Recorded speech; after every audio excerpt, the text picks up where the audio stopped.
Ces politiques, mesdames et messieurs, sont, du point de vue de l'Union européenne et de ses partenaires, un véritable enjeu et un levier pour des pays sur la voie de l'émergence. Elles sont aussi essentielles pour le renforcement et l'intégration, plus concrètement, des chaînes de valeur dont il est question aujourd'hui.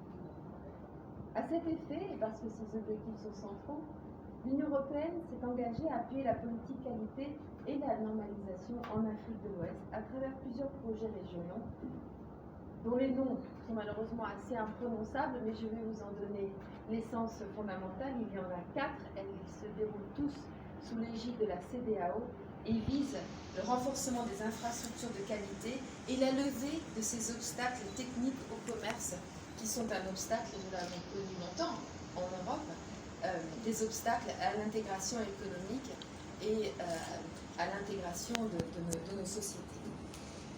Ces actions concrètes, leur ADN, encore une fois, d'intégration, s'inscrivent dans nos objectifs stratégiques communs, que nous aurons l'occasion de rénover, de révisiter entre l'Europe et l'Afrique en 2021 lors du prochain sommet Afrique-Europe, Union africaine. Dans ces discussions à très haut niveau, encore une fois dont la date n'est pas fixée mais que nous situons à la mi-2021, une place privilégiée sera réservée à l'intégration régionale et continentale en Afrique, à la zone de libre-échange continentale africaine, la ZLECAf, et au développement économique durable, tous nécessaires pour contribuer à atteindre les ODD, les objectifs du développement durable. Tous aussi essentiels pour atteindre nos objectifs communs en matière de respect des droits humains, de principes démocratiques et de l'état de droit, et plus généralement le droit au développement qui bénéficie à tout un chacun.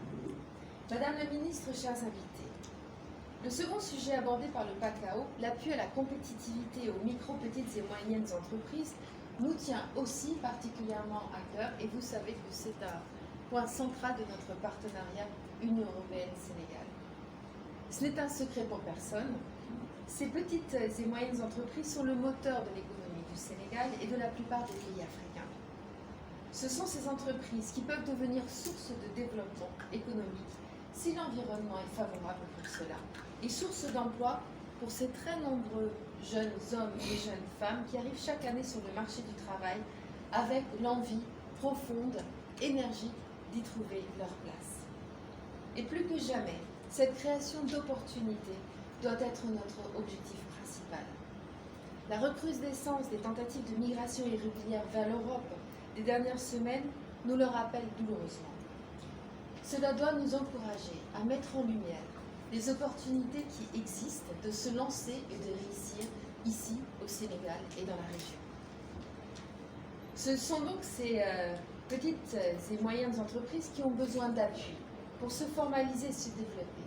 Et c'est pourquoi elles sont un cœur de cible véritablement des stratégies d'appui de l'Union européenne, de toute la famille européenne, la Team Europe, comme nous aimons l'appeler, au Sénégal.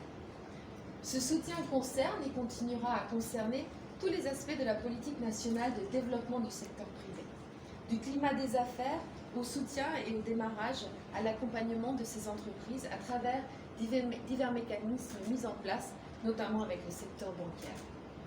Cet accompagnement aura aussi une dimension régionale, via la CEDEAO, avec des programmes tels que le PACAO qui nous réunit aujourd'hui.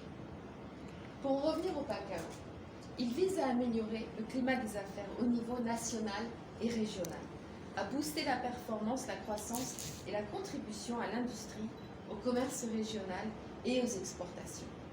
Et cela, mesdames et messieurs, dans une urgence que nous ne pouvons ignorer, dictée par le contexte très spécifique de cette crise de la Covid-19 que nous venons de traverser et dont les effets se font encore sentir.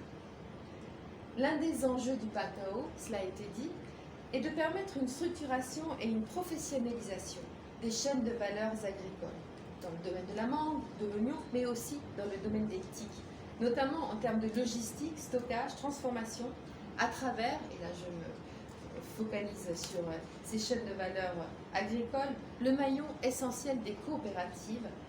Et je voudrais souligner ici que la référence au droit OHADA est à cet égard absolument incontournable.